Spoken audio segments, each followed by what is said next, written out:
Pantry, and today I am making a delicious fall dish. So, you know, it's fall, you want soup, you want chowder, and it's salmon season. So, I got a hold of some fresh Chinook salmon, and my friend and I, well, my friend got a hold of it, I should say, and brought me one and filleted it out. So I had a whole, like a 12-pound salmon, and I smoked mine on the big green egg, and then he brined and smoked his, and so it's a combination of the two. And I think I like his better, actually. Mine, it's got that smoky flavor, but I think it needed more salt in the brine to actually do its job, but that's okay. We're gonna make a smoked salmon corn chowder. And I'm only using cream corn. I've got 5 strips of bacon that I'm gonna cut down. I've got 4 stalks of celery here, 1 small onion out of my garden, and this is my Rada chef knife. My link's down below. These knives are awesome. They stay super sharp. The Rada sharpener, I keep it right there in the drawer. I can just run it through anytime I need, and it's wonderful. I can't say enough about them. And they feel right in my hand. You know how some knives don't feel just right? So the other ingredients that are going in here, because it's a weeknight and I need to keep it as easy as possible. Let me get rid of that. I've got a can of creamed corn. That's going to be my corn mix. I'm not going to put any whole kernel corn in there. I'm going to use Thrive potatoes because I have them. And I've got a quart of chicken stock or chicken broth.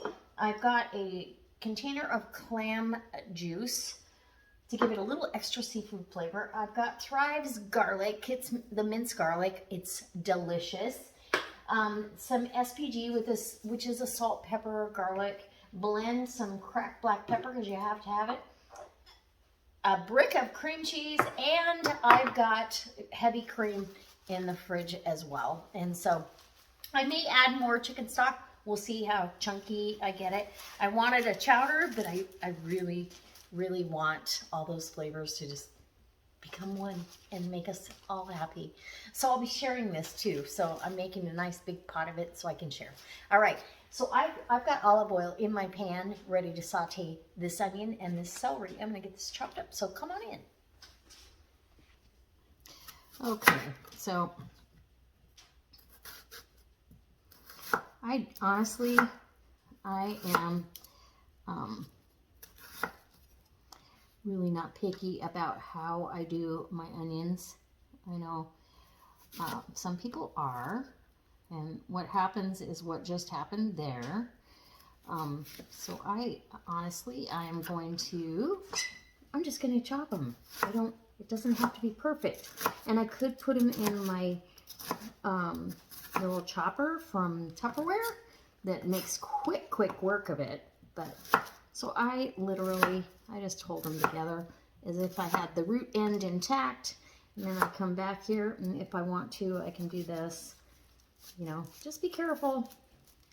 But as long as you get your onion broke down, that's all that matters, right?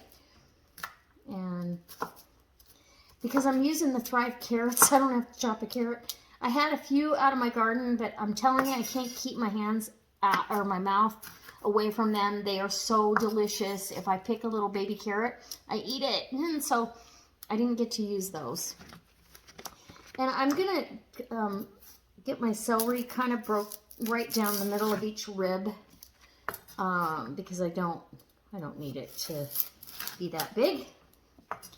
But I like celery. If you like less celery, use 2 stalks. If you like even less, use 1 or none. It's up to you. This recipe is not written in stone. This is just a put it in the pot. And I'm a celery fanatic, so I think it adds really good flavor. All right. So we're going to get the celery chopped. I'll get my bacon. That kind of goes in at the end because I want it to hold some texture. I did get it crispy. You don't want your bacon on the soft side, or you end up with kind of a weird texture in your chowder. So, I see one. No. Okay. So there's my onion, my onion, my celery, and literally I don't have to do anything for these carrots. I'm gonna get those over when I have some liquid in the pot. So let's go to the stove. Okay, so we're gonna go ahead and get our onions, our celery, put that sautéing down. The carrots and the potatoes will refresh in the liquid, so I'm not worried about them at this point. And this is just going to go for a couple minutes. And I did use garlic infused olive oil because, well, I like garlic. And this time of year, it's so good for you. So I'm going to get a bay leaf out too, and make sure we have that flavor going on. And you know, nothing's written in stone on how we do this chowder, but just do it. Make it delicious. So it's another way to use up some smoked salmon, or just leftover salmon that you pulled off the grill, or that you poached, any way you do salmon. So as soon as these kind of get a little bit translucent, we're going to go on to the next step. Okay, so I feel like my onions and celery have gotten a little bit of they're translucent. Trust me, they're so good. Okay, so I'm going to add my chicken stock, and if you don't feel like it's chickeny enough, add some bouillon. I'm really not hoping that chicken's the star of this show. I'm really hoping, now this is 32 ounces, okay? I'm hoping that the salmon is the star of the show. And we are going to add our clam nectar, which gives it a little seafoody kind of a brine, okay? And now our bay leaf, and we need garlic, and we're just gonna do it this kind of, I want a tablespoon, so probably the equivalent to 2 good-sized garlic cloves. Yeah, it's winter. We need the antibodies. We need some SPG, half a teaspoon of salt, some black pepper, again, and I could do fresh crack, but I have this already. I ground this in the coffee grinder or the spice grinder, and so it's all ready to go, which is very nice. And then now I'm going to put in my, it already looks good. Look at that. Now I'm going to put in my carrots, and I'm going to use the handful method again. And actually, I should measure this just in case you guys need the measurements. These carrots lend a pretty big sweet punch. So a half a cup is what I'm aiming for.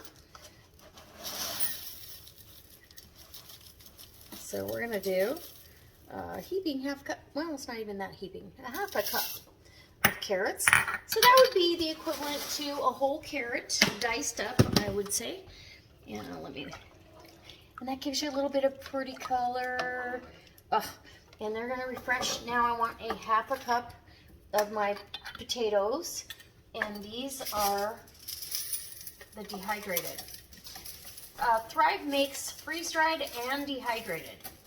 And it's just, I just happen to have these dehydrated ones open, and they come in nice little chunks. They're about the same size as the other ones, so we're going to give me another pinch full. We're going to let these get nice and happy in there and come back to life. It's so nice. I didn't, okay, so it's after work. I didn't have to peel garlic, potatoes, carrots, dice them, nothing. All I did was the onion and the celery. And I could have done that from Thrive too, but I had the fresh. I want to use the onions from my garden, and I want to use the celery I had in the fridge. So there you go. Now that we have that, I want to make sure it looks like we have a good ratio. I think we do. Oh yeah, look at how pretty. I might even add some red pepper in here.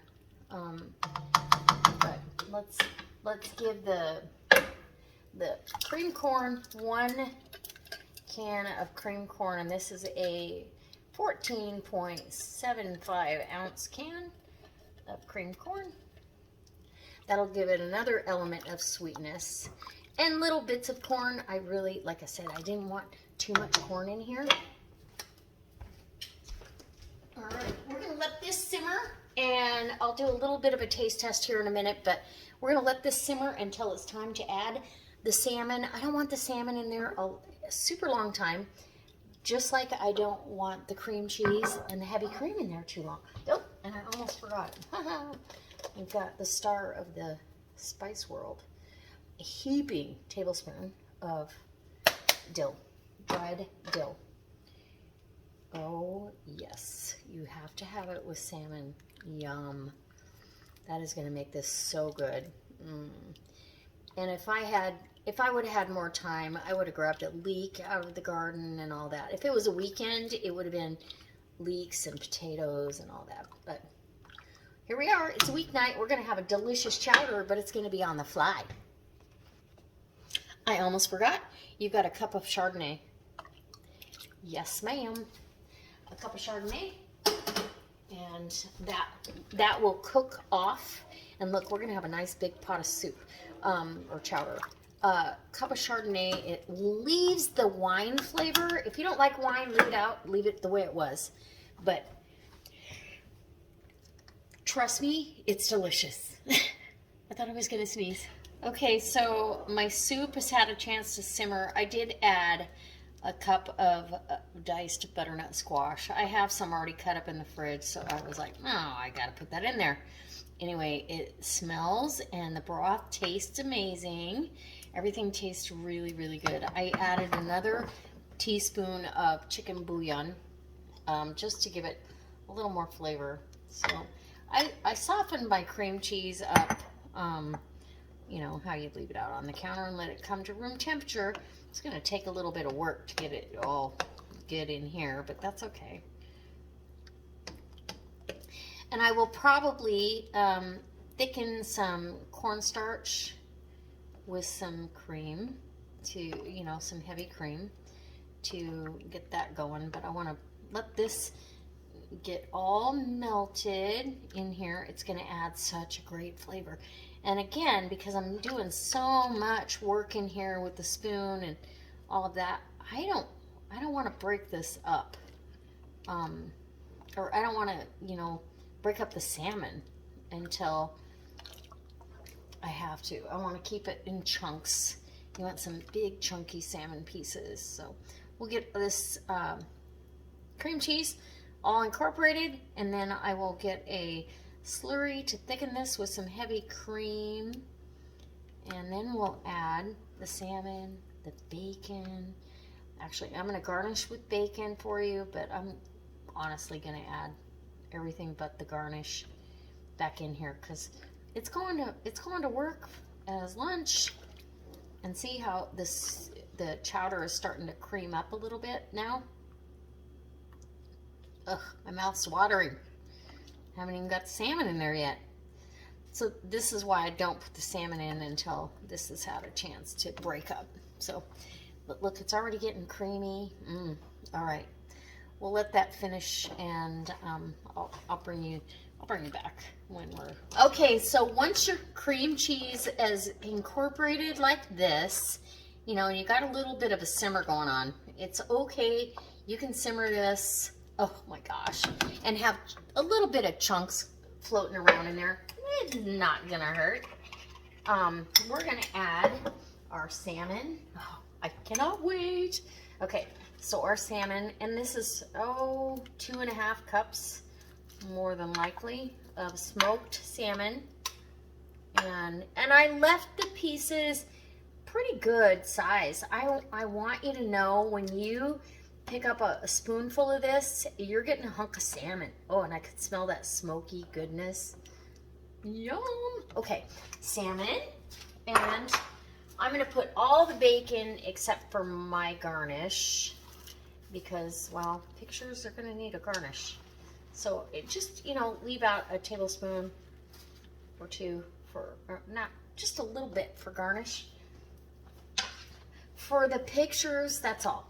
Okay, there's the bacon. Oh, who doesn't want some of that? You can take your bay leaf out at this point. It's done its job. And it's creamy right now, but I don't think it's creamy enough or chowdery thick enough. So I'm going to go ahead with a little heavy cream and cornstarch. Okay, and stir that in. Let it come back up to a bubble and thicken for me, and it'll be ready to put in a bowl. Oh goodness, it looks beautiful with the colors of the salmon. Look how much salmon's in there, and the celery and the onions and the butternut squash and the carrots and the potatoes, and oh my. Okay. All right, guys. I'm gonna let this thicken up. Okay, guys, it's time for a taste test, and I have the bacon bits down on top as a garnish, which they're in there anyway, but I want some salmon, some butternut squash. Oh my gosh, this smells so good. It smells smoky, mainly because of the smoked salmon, but the bacon too. And yeah, okay, let's see. And creamy. Oh yeah. Oh my gosh. That's delicious. It screams fall with all that, the smoked salmon.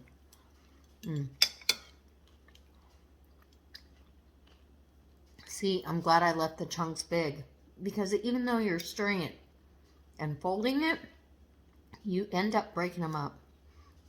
The sweetness of the corn really comes through, and the butternut squash. It is absolutely delicious. Guys, I hope that this inspires you to, whoops, hold on. So I hope this inspires you to make this. It is so delicious with the salmon and the corn.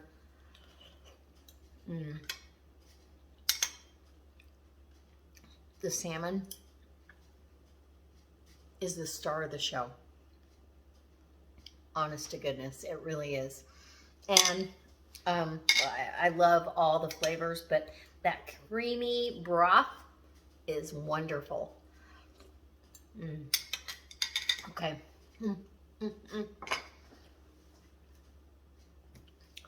I hope it inspires you to make this. If you've got your own version of this, leave us a comment in the comment section so all of us can look at it and see, maybe we want to try your version. I would love to see recipes that you have, that you do with these kind of ingredients in the fall. And I hope that you like that. You know, here's a weeknight.